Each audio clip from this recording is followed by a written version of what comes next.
I'm Mabel Zhang, and welcome to the World Healthcare Congress. We're coming to you from Washington, D.C., and I'm so pleased to have with me right now John Addelman.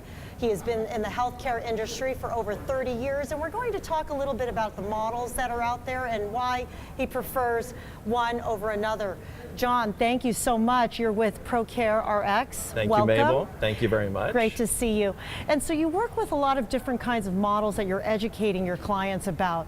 What are some of the things that you're telling people now? Well, there's two basic models in the PBM industry. There's the traditional spread model, where they're buying low and selling high, and there's a pass-through model where the PBM actually passes through the exact price they pay the pharmacy and charge an administration fee. So there's no spread whatsoever. It's all transparent.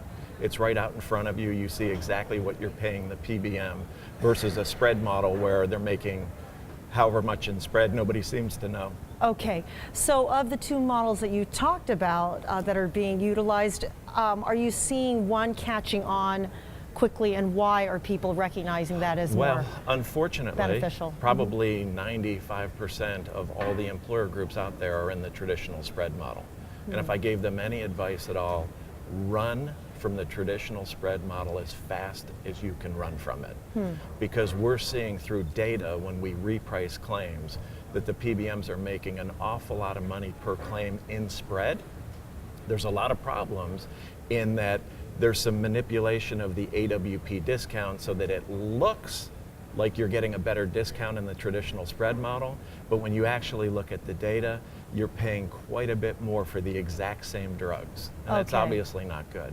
Well, what is the investment to try to switch from one model to the next? Just simply changing PBMs. So when your contract expires, whether it has one more year, 2 or 3 years, you go out and you find yourself a pass-through PBM that would be willing to pass through their pricing that they get from the pharmacies and charge an administration fee, and that's what's negotiable, the administration fee, and that you know exactly what you're paying for it. So it's usually, it's always when the benefit plan year is changing, whether it's January 1st or it's during the year, and you get a new pharmacy card, you send out information to the employees, and when they go to the pharmacy, it's as simple as that. You stop overpaying for medications. Now there's a lot of other things that PBMs do to save money, but I contend the very first thing you want to do is not overpay for the drugs that you're currently getting, and then worry about your drug mix and clinical programs that can help save money by maybe putting a patient on generic where appropriate instead of an expensive brand. Understood. Now, John, you've been with ProCare Rx since 2012. Correct. What makes this particular company different than your competitors? Well, I look at several different areas. We've been doing this a long, long time. So this is our 30th year in the healthcare information technology industry. We've been doing PBM business for 25 years. So we have experience.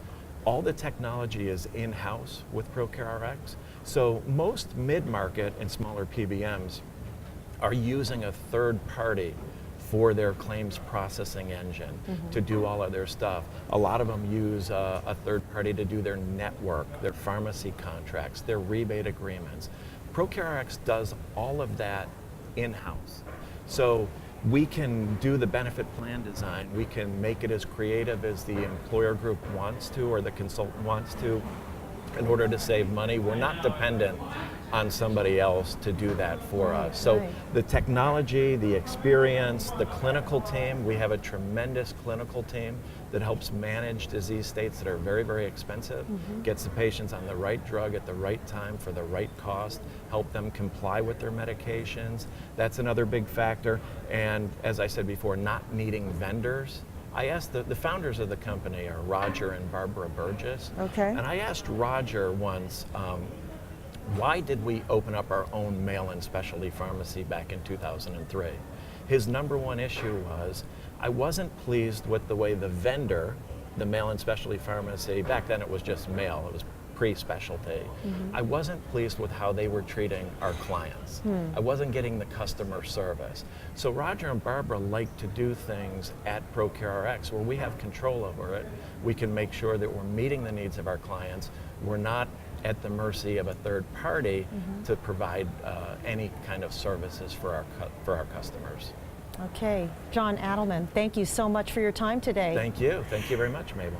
I've just been speaking with John Addelman, who is Chief Sales Officer at ProCare Rx.